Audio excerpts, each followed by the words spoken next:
Good afternoon. It is 4 p.m. here in South Korea. I am Arirang News AI anchor, Arirang.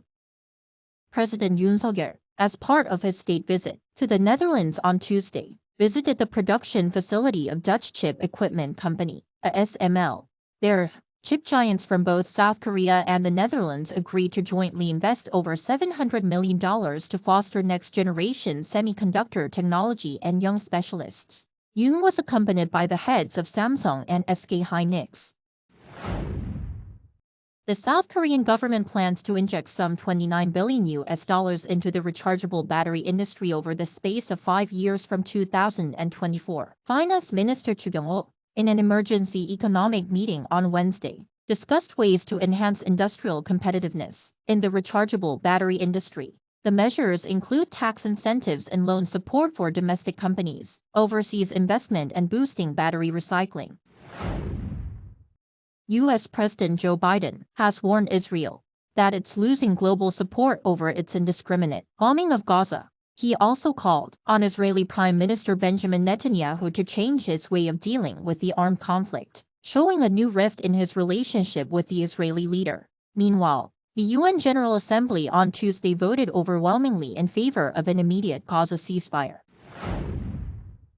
Ukrainian President Volodymyr Zelenskyy made his third visit to Washington since the start of the war in Ukraine to make an in-person plea for military and economic aid. On Tuesday, President Zelenskyy met with members of Congress as well as President Joe Biden in an effort to save a $61 billion U.S. defense package that has been logjammed by Republicans on Capitol Hill, who want a U.S. border security and immigration policy in exchange.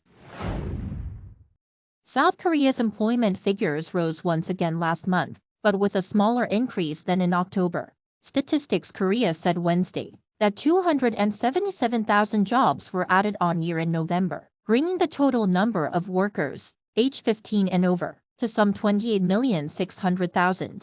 There were also fewer additions in accommodation and food service, which fell by 50,000 in October to less than 10,000 last month, as well as in the manufacturing sector. The U.S. has imposed sanctions on Russian companies associated with Moscow's arms transfers from North Korea in its new Russia sanctions package over its war in Ukraine. The U.S. State Department announcement on Tuesday included 3 companies involved in the export of North Korean military goods.